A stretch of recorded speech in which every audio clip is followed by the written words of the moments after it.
Ife, what are you up to this weekend? This weekend, so I'm having a best friend day with my friend tomorrow. That's cute. I know, we try and do it regularly, but we don't end up doing it regularly. But we're trying to, because it's going to be our 10-year friendship anniversary this year. So we were like, every month we're going to do something together. Yeah. So I think we're going for bottomless brunch and then a photo booth, I think. I don't really know. We're going for bottomless brunch. We might do some kind of activity. Okay. And then I'm going to the Afro hair show on Sunday. Oh, what's that? It's an Afro hair show that, you know. An Afro hair show. I don't know. Afro I'm hair. going to support a special someone because they have a business in hair. So I'm going there to like help and find out a bit more, I guess. Yeah, exactly. I'm just trying to be That's too cool. supportive, I didn't even know babe. that existed. Neither did I. Nice. Whereabouts is it? I don't know. I don't know the details. I don't know the details. I just know I'm going. I'm treating it like The Apprentice. I'm going to try and sell his products. Like, I'm working hard. I love that. Thanks, girl. What about you? Exciting. So I like, sometimes I just like my weekends to be very spur of the moment. And the moment's been spurring. So so Friday I am apparently going to I think it's a kind of club vibe, which I haven't done in a long time. I'm too old for clubs. Please, we're the same age. Yeah, oh gosh. So yeah, it's DJ Tunes and Sars. So that'll be quite nice. I think it's quite electro, Afrobeaty. Electro. Where is it? I will find you out. Let me know. I might be okay. We'll talk about that later. But anyway, yeah. Okay. Sorry. So that's today. And then I will be going out with a friend. Okay. Tomorrow. She said a friend and she winked, guys. Friend. Is it? Is this your first meeting with this friend? I'm meeting my friend for the first. Is it? Oh my god. Yeah. And then on... We'll talk more about this off camera. Okay. Mic's off. And then I think a games night on Sunday. Look at you booked and busy, babe. I've even got plans on Monday because I am a new bridesmaid. So we're brunching. I want to be like you when I grow up. See, she works hard and she plays hard. Too hard. But you're playing hard. See, me, I'm not even in foundation training anymore or in any kind of training. I'm just playing hard. I feel like I should also be working hard. But you do work hard because you have multiple streams. That's true. Things. I try to do many things. It wasn't always like that though. In foundation, we were able to still like get a lot of things done. Do you know what? Let's talk about that because I realised that it's August and the doctors will be starting soon if they haven't started already. Yeah, it's time. It's time. It's time to really go into foundation training. Let's spill the tea. Let's talk about how it was for us as F1s and F2s. Firstly, I just want to say the jump from medical school to F1, it was difficult in the sense that I wasn't ready to be an adult. I thought I was an adult being like, you know, when you're in medical school, you're kind of quite independent for a while. But I don't know. It was just working, moving out of my family home, like having, I don't know, it just felt different. Like, you know, you have bills, you pay rent at medical school, blah, blah, blah. But it was different. Did you move out of your family home for foundation? Yeah, I did. That's why I didn't feel like an adult. No, I felt like an adult. I was like, what is going on here? First year F1, I was in my mum's house. Really? Yeah. No, obviously, I was pandemic, not. Come home, take a shower, but... No, I was by myself. And the thing is, yeah, it was, like, I think the worst part of it was because that was the first time I was earning that much, that regularly. Like, obviously, it wasn't, like, a massive salary, but I've had, like, part-time jobs here and there. I was a healthcare assistant for a very long time. But, you know, regularly getting above 1.5k, nearly 2k. Okay. Please, where did the money go? Oh. That's the thing. I was not ready for like adulting and being sensible and saving and all that stuff. Yeah. And that is what I found was the biggest jump. It's just like, you know, when you're in medical school, you're like, I'm a medical student. You're a medical student for so long. And now you're like, you're working. You're a working adult. This is your career. That was the jump for me. That's mad. That was not the jump for me at all.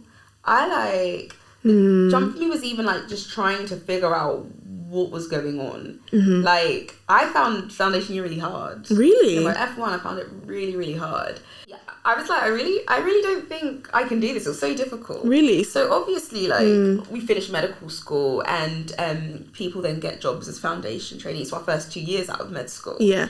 And although at my uni we have this step up period towards foundation year, so towards our first 2 years out, fresh-faced doctors, I just found that it was still really challenging. What was it that you found challenging about it? I mean, it is a challenge as starting any new job is, but I feel like for foundation training, it can be more challenging than others. So like for people who don't know, like while you're a foundation doctor, you rotate every 4 months in different specialties. There are also like competencies and things that you need to get signed off every year. So it's not just as simple as just kind of working. And then, you know, you have to do some places you have to do night shifts and like day shifts, and like it's just a whole different world. You're not used to these kind of shift patterns. I know you do the step up things, but it's different when it's day in, day out. True. But yeah, sorry, go back to what were you saying what was the actual tough part? Yeah, I don't know whether it's the like imposter syndrome or actually just not being able to do it. But I just found like I just maybe was struggling with like managing time on the on-calls specifically. The on-calls were really bad. I'd say sometimes I felt like unsupported by seniors, which made things really difficult. And just being like stuck and not knowing what to do and not really knowing who to turn to. I think it was quite difficult as a foundation doctor. So yeah, it definitely wasn't my most fun years in terms of the clinical work. Really? Do you know what, for me, I found that at first I was quite excited to start F1 because like you've been working, think about it, a lot of us wanted to be doctors when we were like 15, even younger than that. So I was like, finally 9 years later from making the decision to be a doctor, I'm doing it. And I found it was a bit difficult because, you know, it's difficult to get used to, but I found comfort in the fact that everyone was in the same boat. My first rotation was in general surgery, and at the hospital that I worked in, there were 15 of us, like 10 to 15 F1s in Gen Sur. It was like a massive hospital, like a big surgery department. So no one knew what they were doing. Like you had different firms, like general emergency surgery, upper GI surgery, breast surgery. There were like 4 F1s in each one. So we were all kind of together, not knowing what we were doing. So it was really comforting. But I think what I really struggled with in F1 is, I think it was the disappointment of what the job actually was. And like when you're not doing on-calls and you're just on the wards doing ward rounds, you feel like a secretary. And that upset me because I was like, why am I just chasing after a registrar or consultant, writing down notes, ordering scans? I was like, where's the medicine here? Like, I'm not making any decisions. Like, obviously, in my very immature mind, I felt like I was at that level that I could be doing that. Obviously, now I'm like, babe, no. But at the time, I was just a bit upset. I was like, I should be doing more than I'm doing. I feel like I'm not. This is what I came to medical school for. Like, it's not worth it. It's not worth it. But when I embraced that, I embraced the fact that, okay, being an F1 means getting really good at admin. Obviously, when you're on your on-calls, you kind of need to like tap into your clinical knowledge. You have a bit more independence and stuff like that. But you always have the med reg there or the surgical reg to ask questions, like if you need to.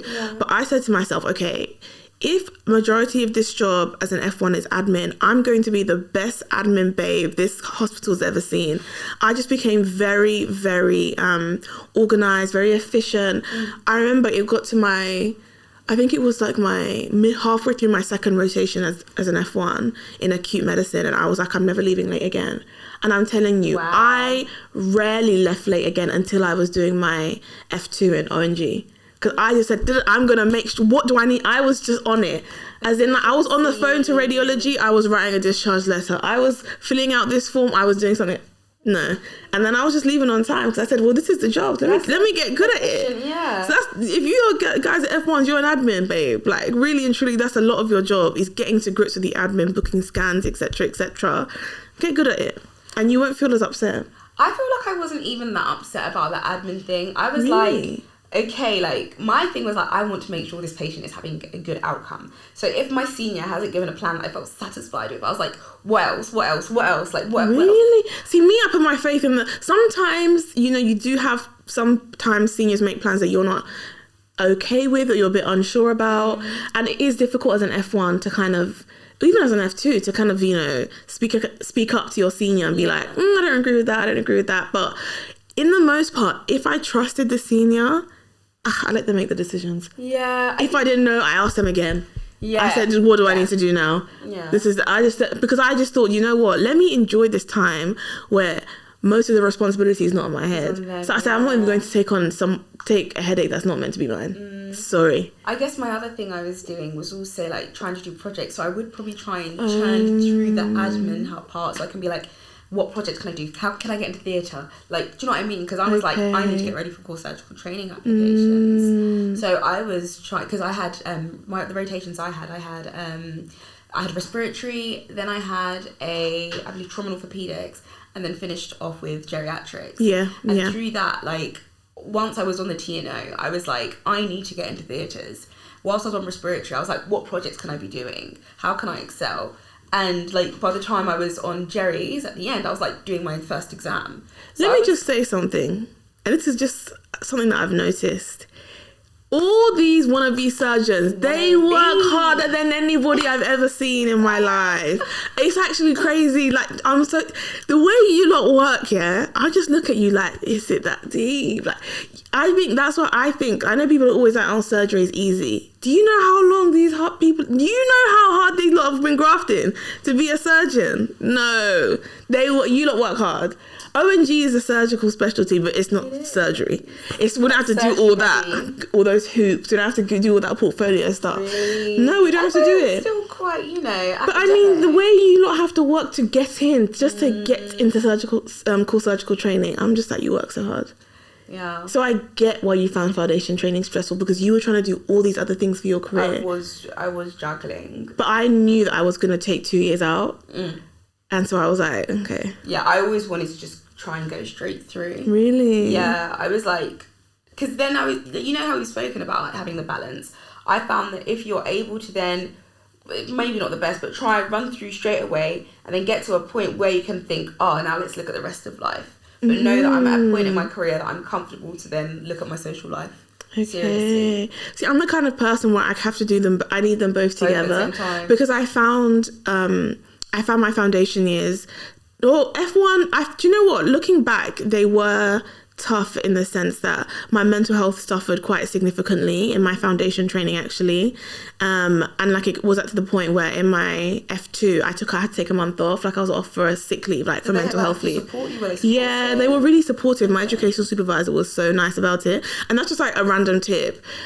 Your supervisors are actually there to help you, and like, hopefully they are supportive, but mine was so supportive when I was going through my like struggles and everything, like really encouraging. Cool. No, just so encouraging of me taking time off. They like signposted me to the right things, like, oh, she's still my supervisor now. So my mental health really struggled in my foundation training quite a lot, and I feel like if I didn't have a good balance, if I couldn't just focus on medicine, I think for the kind of person that I am, I can't just run through, do it full time, just go on, especially because I was doing that for 2 years and I had to stop. Like, my body was like, just stop. I had to take a month off, and now I've kind of like, I know that the kind of person that I am, it needs to be less than full-time training, or it needs to be that I have very fulfilling side hustles or hobbies that I do along the side. Because for me, I know that O&G is a very tough specialty, and like, not even just O&G, just being a doctor is very tough.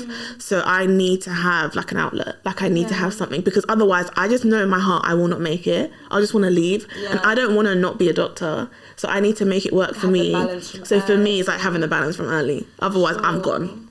Okay. But I'm not as resilient as you. I've been called crazy before. But you're resilient. I don't know if that's true. I think it was definitely difficult.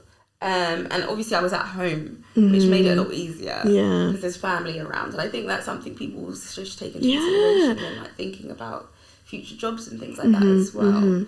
What other rotations did you have? So in F1, I had Gen Surg first, then acute med, and then gastro. Then F2, I had A&E, obs and gynae, and liaison psychiatry. I'm guessing obs and gynae was your favourite. Obs and gynae was my fave. I miss it so much. Even now, I'm just like, oh, I miss it. Yeah. Every time like a gynae patient comes into A&E, I'm like, oh my God, I want to see this patient. Like, let me handle this. What about you? So I've spoken a bit about my F1 jobs, which were RESP, TNO, and then Jerry's. And then, similar to you, F2, I had liaison psych. I got to work from home. I didn't get to work from home. I got to work from home because it was like pandemic time, and we were with a really like vulnerable group. So they couldn't really like have a lot of face-to-face contact anyway. So I'd see them a lot via like, we had like a platform similar to Zoom that we could see them on. And then I'd had a special work laptop and make all my notes on there. So I mean, how the other half this live. is how like people live. I got so fat though. I was like sat at my computer. You know, people who work from home, like I get why they're going to running clubs because you're not running. You're on you're sitting down. Yeah, and then I had ENT and then A&E. Okay. A&E in that year was actually my toughest. Yeah, A&E is very hard. Yeah. I found that very difficult actually. A&E was tough. I remember so many times crying in the toilets. Like, really? No, I cried in F1. I do. But F2, I was like, we're not crying over this. We're not crying over this anymore. No, I really cried, but it's tough. Gosh. Which one was your favourite? Which one was your least favourite? So I'd have to say that A&E was my least favourite out of the 2 years. I think it was a tough time family-wise, and then also, like, I'd get to work and, like, there was no, like, you know, you have your team, usually, the people you see daily, because A&E is so bitty, and, like, it's always shift work, you don't really get to know people that well. Yeah. So some people you might gel with, and, like, if you sit at a computer, like, people just log you off, and it's a dog eats dog world. There was no family feel. And I found that really, it wasn't nice. It wasn't nice. My favourite, it's difficult. I feel like I know what you're going to say. I want to say ENT. Oh, I thought you were going to say TNO.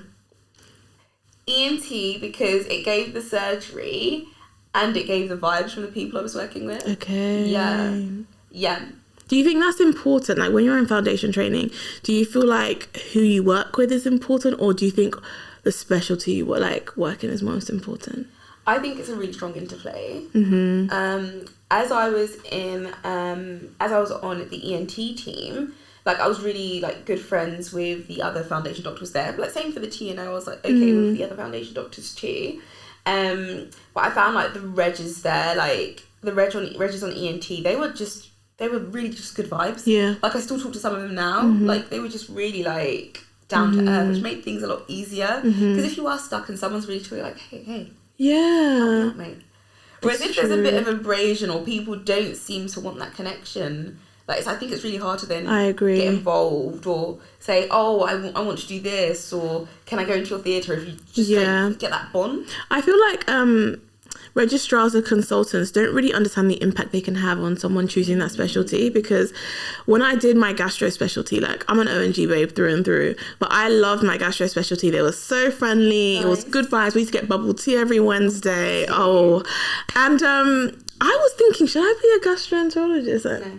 Maybe I should do gastro because you enjoyed it. Like, even though before I went in, I was like, I didn't really like medicine. I really enjoyed that rotation because I enjoyed the people there.